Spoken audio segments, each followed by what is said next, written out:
Bonjour les amis, comment allez-vous? Chez nous tout va bien, c'est tip top. Bienvenue sur la chaîne de cuisine pratique pour les non-voyants et de l'association Phoenix qui nous fait l'amitié de relayer nos vidéos. Alors très spontanément, parce que je ne pensais pas du tout faire cette recette aujourd'hui, mais voilà, je suis tombée dessus. Et évidemment, j'ai dit, ça y est, ça c'est une bonne idée et je vais bien sûr y mettre ma patte. Voilà, je vous propose une crème pâtissière citronnée. Alors, je vais vous faire connaître une petite astuce que m'a donnée une amie. Donc, je la remercie pour cette astuce, bien sûr. Et vous allez voir comment on va pouvoir aromatiser agréablement la crème avec une saveur citronnée, mais sans mettre de citron. Parce qu'en fait, si je le faisais, je ferais certainement trancher mon lait et ça n'est pas du tout le but. Alors, sur la cuisinière, il y a du lait, un demi-litre de lait. J'ai mesuré donc un demi-litre de lait, vous savez, dans mon fameux pichet que j'utilise toujours. Et j'ai mis à infuser des petites feuilles de verveine citron. Voilà, avec les intempéries, ma verveine était, je pensais, défunte et en fait, elle a ressuscité miraculeusement avec le beau temps. Elle est absolument magnifique. Donc voilà, elle est en train d'infuser dans le lait. J'ai mis quelques feuilles. Voilà. Bien. Alors, la recette originale, bien sûr, c'est qu'on met infuser des gousses de vanille. On en mettrait 2 pour cette quantité-là. Et bien sûr que si vous utilisez des gousses de vanille, eh bien, vous les aplatissez sur une planche avec un petit couteau. Alors, attention, vous les fondez en deux. Si possible, avec la lame, voilà, vous grattez légèrement pour faire sortir les graines. Et puis ensuite, vous laissez infuser dans le lait.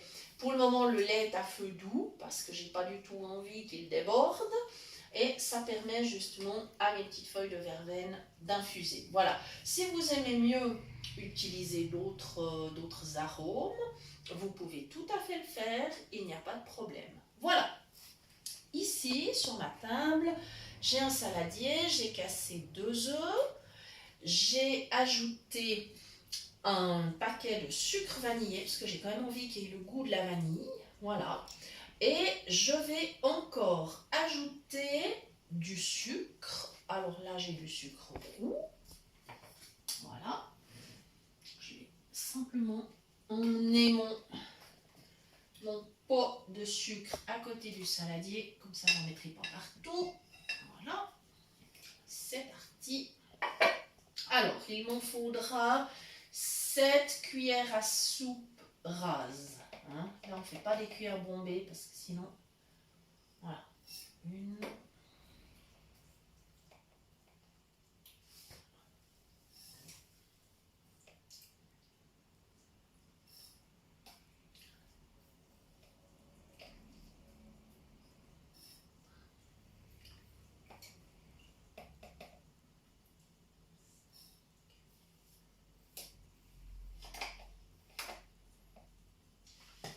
Voilà. Et la petite dernière. Voilà. Pour le sucre, c'est OK. Je vais aller le ranger tout simplement. Parce que tout ce qui est déjà rangé n'est plus à faire après. Voilà. Hop, il retourne dans l'armoire. Voilà. Comme ceci. J'ai aussi bien sûr mis une petite pincée de sel. Et ça, je pense que vous avez l'habitude. On met toujours une petite pincée de sel dans les recettes sucrées, dans les recettes de pâtisserie. Voilà, maintenant je vais encore prendre 2 cuillères à soupe bombées de maïzena. Alors, les cartons de maïzena, c'est pas toujours évident. Donc, ce qu'on peut faire pour la prendre sans aucun problème, c'est de sortir le petit sachet qui est à l'intérieur, en fait. Voilà. Et comme ça, après, on arrive beaucoup mieux à la mesurer. Voilà. Je vais mettre le carton par là-bas. Voilà. Je prends 2 belles cuillères de maïzena. Voilà, je vais vérifier que je suis bien au-dessus du saladier parce que... Voilà, c'est bon, j'ai trouvé le bord. Donc, c'est OK. Voilà. deuxième. Voilà, voilà. On y est. Comme ça, et je vais pouvoir remettre mon sachet dans le carton. Voilà, c'est ok. Voilà. Et je peux également ranger ma maïzena. Comme ça, pendant ce temps-là, ma verveine est toujours en train d'infuser. Voilà.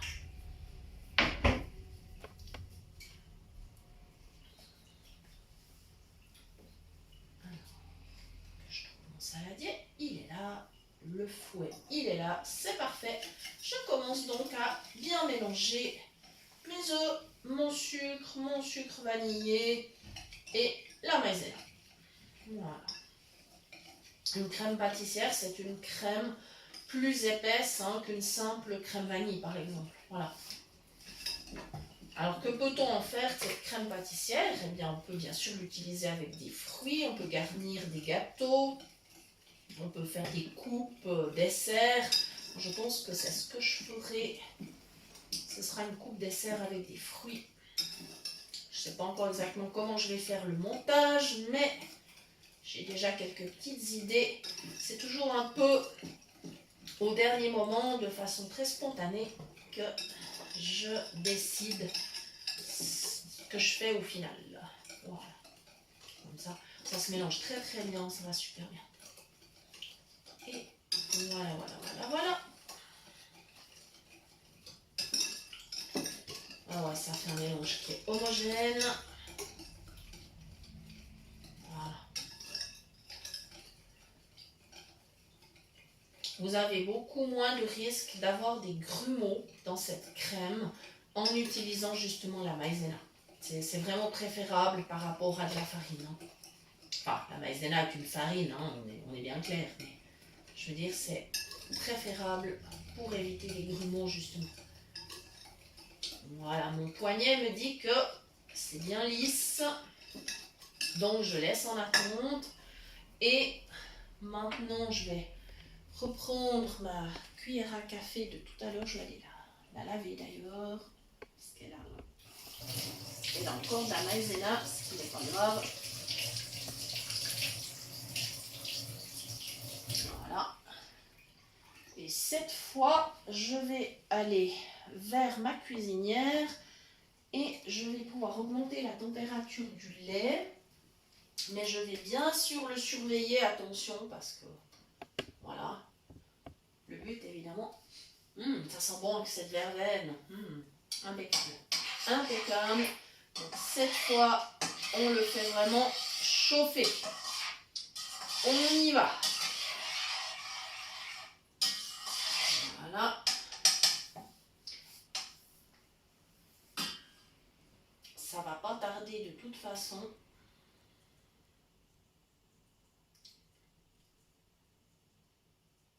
Ouais, nickel. Là, j'écoute parce que j'ai vraiment aucune envie qu'il aille au feu. Ça, je vous garantis. Parce que alors, le lait qui brûle à nettoyer, c'est vraiment, pardonnez-moi l'expression, c'est merdique. Voilà.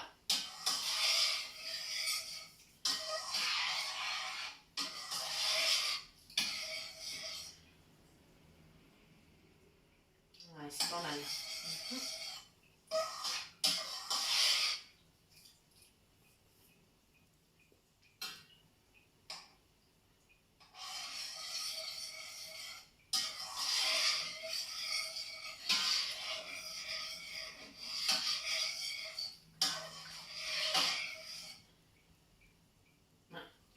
Ouais, il est déjà bien chaud. Donc je vais éteindre un petit moment. Parce qu'on va éviter les catastrophes. Je vais sortir du feu. Voilà.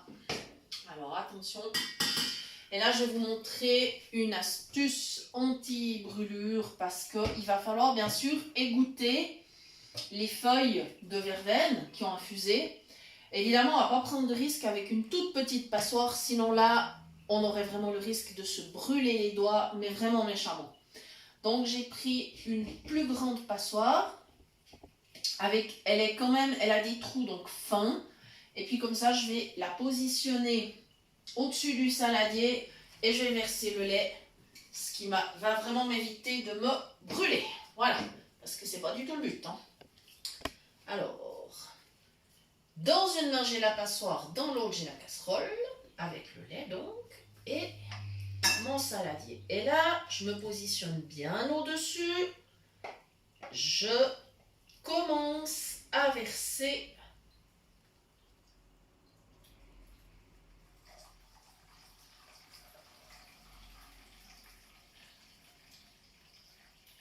voilà, super. Voilà. C'est top. Bien.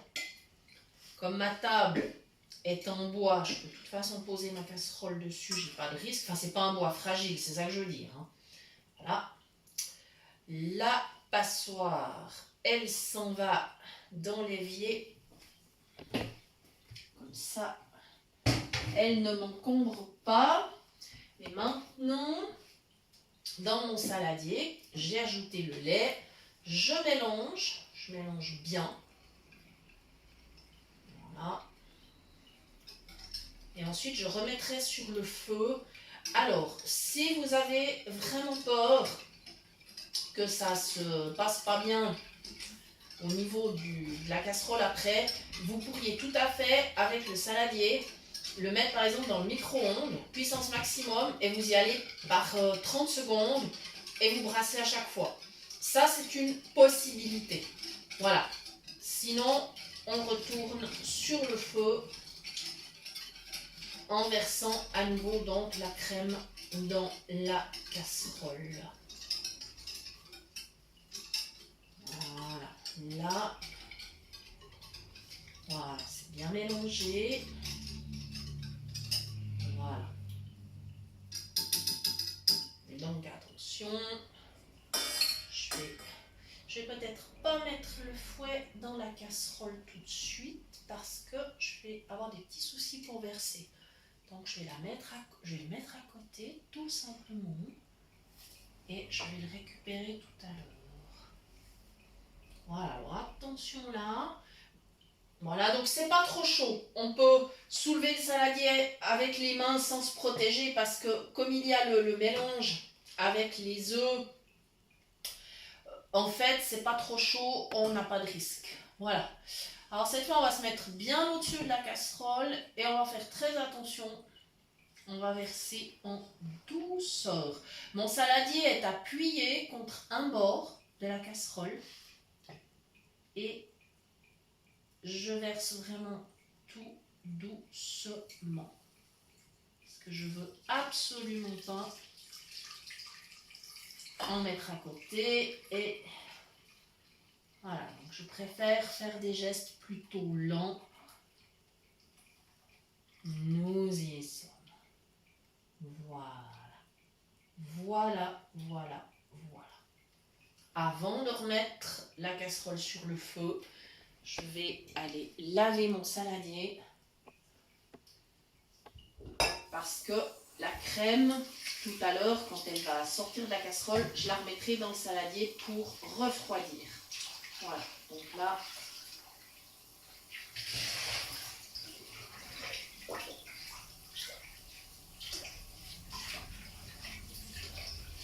ça me prend pas beaucoup de temps parce que c'est pas quelque chose qui colle, hein, c'est pas un souci. Voilà.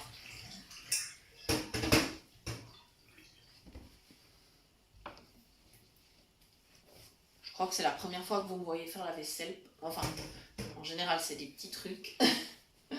Voilà, je vais retourner à la table. Voilà. Comme ça, je vais poser mon saladier sur la table. Je vais récupérer le fouet que j'ai mis sur le côté. Hop, dans la casserole. Et cette fois, nous retournons sur la plaque que je n'ai pas encore remis en route. Et c'est là qu'il va falloir être super attentif en fait. remettre en route évidemment. Voilà, donc je vais commencer quand même à mettre la puissance de la plaque au maximum. Mais alors là, je vais remuer sans cesse. Et dès que je vais sentir que ça commence à épaissir, je sortirai du feu. Ça voudra dire que ma crème est prête.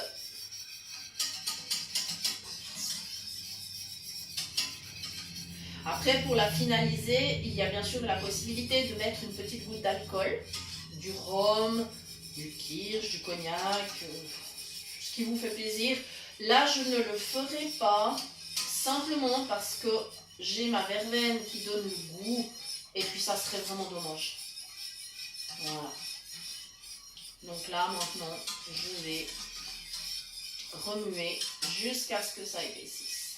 Quand la crème sera prête et que je pourrai à nouveau la verser dans le saladier, eh bien, la petite astuce, parce qu'il va falloir la laisser refroidir, bien sûr, et elle va probablement faire une petite pellicule dessus. C'est pas toujours très, très agréable après. Alors, l'astuce, c'est de mettre une petite lichette de beurre sur la crème, et puis le beurre va se répartir sur le dessus de la crème, et du coup, vous n'aurez pas cette petite croûte. Voilà, ça sera beaucoup plus savoureux après. Voilà. Vous voyez, c'est pas une recette compliquée, c'est pas vraiment périlleux à faire non plus. Il faut juste être très, très, très attentif. Voilà. Je profite bien sûr de l'occasion pour vous rappeler que vous pouvez nous écrire à l'adresse suivante, cuisinepratique@mail.ch, pour toute demande de recettes ou pour recevoir les liens des prochaines vidéos. Et je vous remercie encore une fois pour tous les gentils messages, tous les échanges amicaux que nous avons depuis que la chaîne est ouverte. C'est grâce à vous qu'elle vit, cette chaîne. Donc, merci infiniment. Enfin, quand je dis qu'elle vit, nous ne faisons pas de profit avec, je vous le rappelle. Hein. Nous ne vendons rien, nous ne monétisons pas les vidéos. Voilà, mais c'est grâce à vous que cette chaîne peut continuer d'exister, parce que vous êtes de plus en plus nombreux à nous suivre. Et nous vous en remercions. Alors, attention, là, il ne faut pas que je jacasse trop, il faut vraiment que je suive ce qui se passe.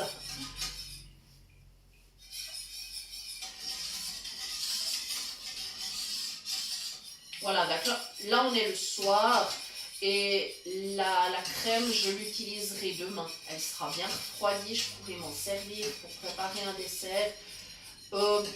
Attention, si vous vivez avec des personnes fragiles, enfin si vous comptez servir ce dessert à des personnes un petit peu fragiles, ne gardez pas la crème plus de 24 heures.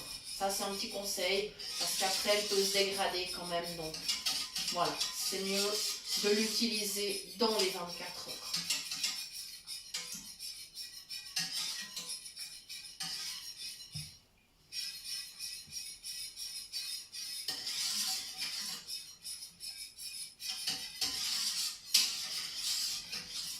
Voilà, je remue sans cesse. Hein. Ça, par contre, on est obligé. C'est sûr qu'on ne peut pas faire autre chose pendant que la crème pâtissière est sur le feu.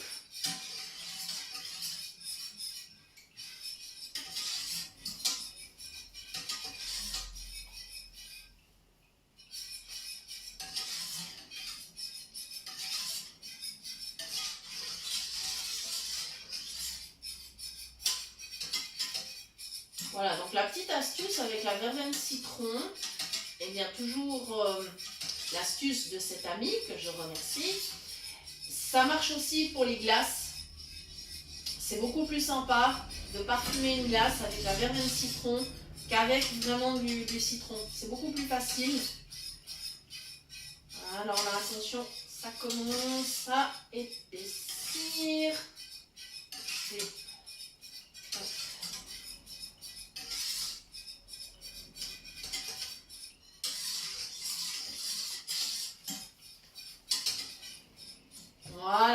sortir du feu parce que je vais éteindre la plaque, bien sûr. Voilà. Je vais juste vérifier.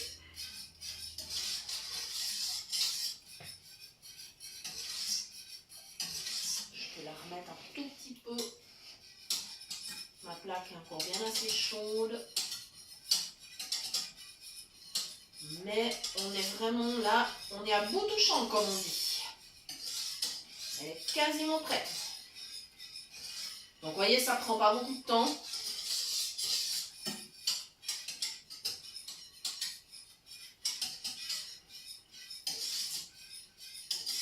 Et du coup, j'espère que vous oserez vous lancer à préparer votre crème pâtissière vous-même, parce que c'est bien meilleur.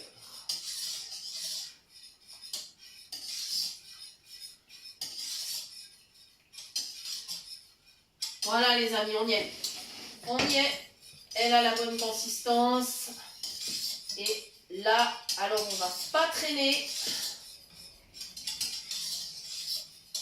Impeccable. On va retourner vers le saladier. Attention. Voilà. Alors j'ai la casserole dans une main. De l'autre, je cherche le saladier. C'est bon, je le trouve. Je regarde qu'il soit bien positionné sur la table. Je redonne un ou deux petits tours avec le fouet. Ouais, la consistance est super. Et puis, si jamais les premières fois, vous n'êtes pas content du résultat, ça fait rien. Persévérez, réessayez, vous verrez. Plus on a l'habitude de faire, mieux on réussit. Il ne faut pas vous faire du souci pour ça. Voilà, voilà, voilà. Alors, attention. Attention. Donc, là, je suis bien au-dessus de mon saladier. Je verse doucement. Voilà. Je peux vous dire qu'elle sent bon. Alors là, je vous garantis.